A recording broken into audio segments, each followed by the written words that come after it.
Here's a thought.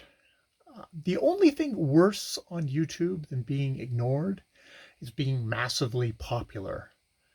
And I've had variations of both, I think, in my experience. Maybe only a tiny, tiny taste of popularity, whatever that is, attention at the very least, maybe not popular, but attention. I've only had like tiny tastes of that, but I've had definitely a lot of experience of howling into the void and yeah, there being nothing coming back. And I mean that can be dispiriting that you make something that you hope people will watch and no one pays attention. There's no comment. It just kind of, it was there. People just weren't interested and they go on their way. Take that versus you do something and you get massive, massive amounts of feedback.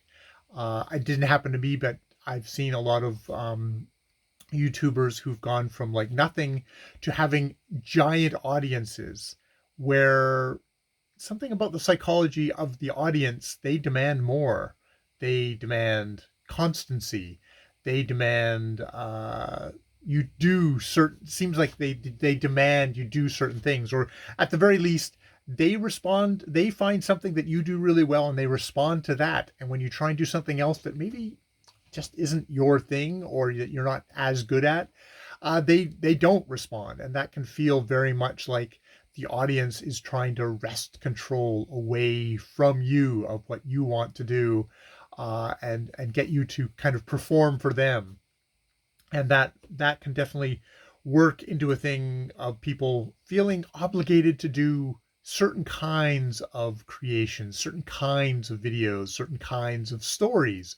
If you're like an entertainer, where and that can end up like, I'm not doing it because I love doing it. I'm doing it because the audience demands it, and depending on how much fulfillment you get from that, that is either that fuels you and you do more and more because you love the attention, but you've maybe lost track of why you were doing it in the first place.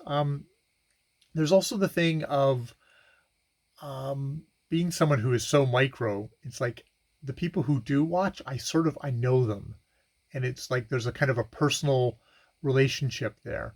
But it's been noted by certain creators who've actually kind of crossed this threshold that there is a certain point where you get it, suddenly you're not having that one-on-one interaction with the people who watch your videos. Suddenly you're up on the stage and the audience is beaming themselves, is taking in what you say, but they're more talking amongst themselves about you.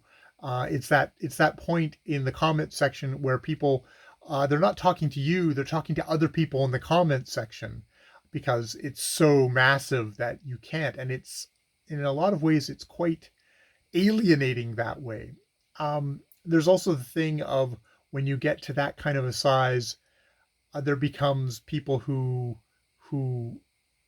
because you're so popular, it's not, they just don't go, oh well, that was kind of boring, or oh, that's just not something I'm interested in, tune away. Instead, they continue watching, out of some kind of, and that dislike kind of metastasize, it festers, and it becomes this whole other segment of your audience, the audience that watches you because they hate watching you.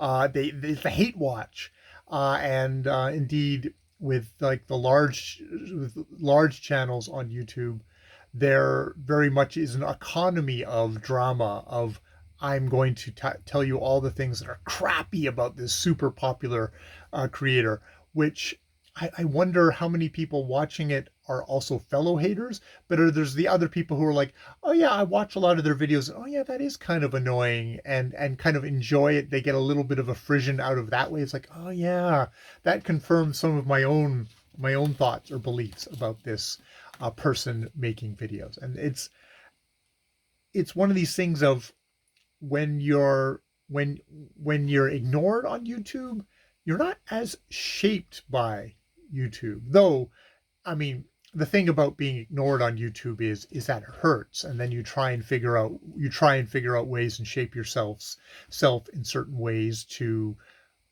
be noticed on YouTube. And I mean, I'm definitely guilty of this myself, as much as it's a guilt thing of a lot of the stuff that I do on this channel, the private channel where I keep my thoughts to myself, is self-improvement stuff to be a better communicator. And well, why am I doing that? Because I don't want to be ignored.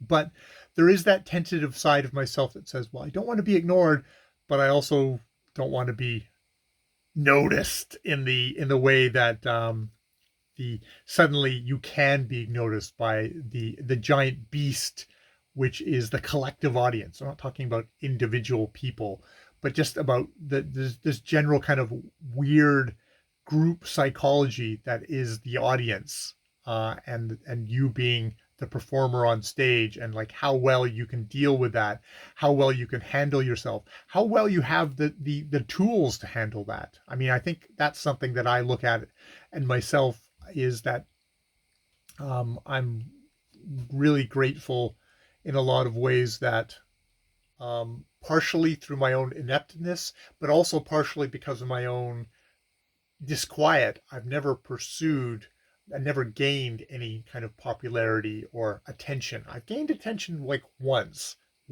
I think I could say, genuinely say I did, and it was a negative thing. It was very much a negative thing, in that it was a sad situation, but it was also a negative thing in that, um, it was for the wrong reasons. And it's like, I'm glad that that didn't go any further, because I don't think I would have had the tools to deal with that. I was very stressed having the eye of the audience on me. So yeah, yeah, I do think there's hopefully kind of a happy medium somewhere in there that I'm looking for, of I don't want to be completely ignored, but I also don't want to be somebody with, like, thousands upon thousands, or I mean, realistically, thousands upon thousands of subscribers would be probably the very peak that I could do if I really, really kind of stretch for it. Um, so there's somewhere in the middle group there, of a group of people who watch my videos, who comment, who I have interactions with, is somewhere where I would think is a happy thing.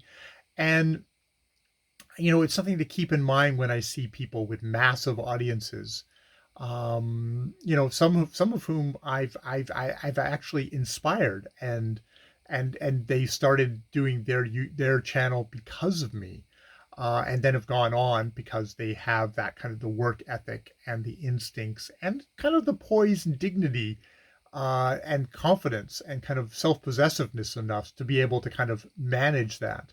But I also see I see a lot of the pressures with that.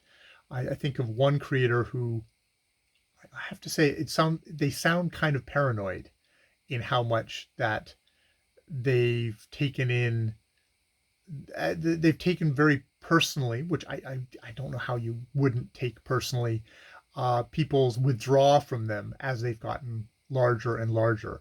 They feel strangely isolated in their, um, giant level of attainment, like, and I mean, I think a part of that is done by themselves, but a part of it is just the weird feedback of this odd beast that we have called YouTube. And this is somebody who is probably way far more together than me, on multiple levels. So I can't imagine what it would have done to me if that had ever, by dumb luck, had it ever happened. Because for me, it would have been dumb luck. For the person I'm thinking about, no, they have a ton of skills that just perfectly fit for this kind of medium. But I can see the strain it puts on them, and that's really sad, and kind of a little bit of a loneliness there, which is odd amongst all the people that is around them. They're surrounded by their audience, but they don't. I I I I don't know if they can count their audience as actual kind of compatriots in the same way as when you are smaller and you can just sort of be one of the one of the many. That getting up on that pinnacle, you're a target for smaller people, which is sad. Sad. All right, I will leave it there. I've been babbling. I've been Jay. This has been just a discussion. Try to be a little bit more thoughtful, a little bit less bashing at people in my discussions, a little bit more humane. That's what I'm going for. All right, I'll leave it there.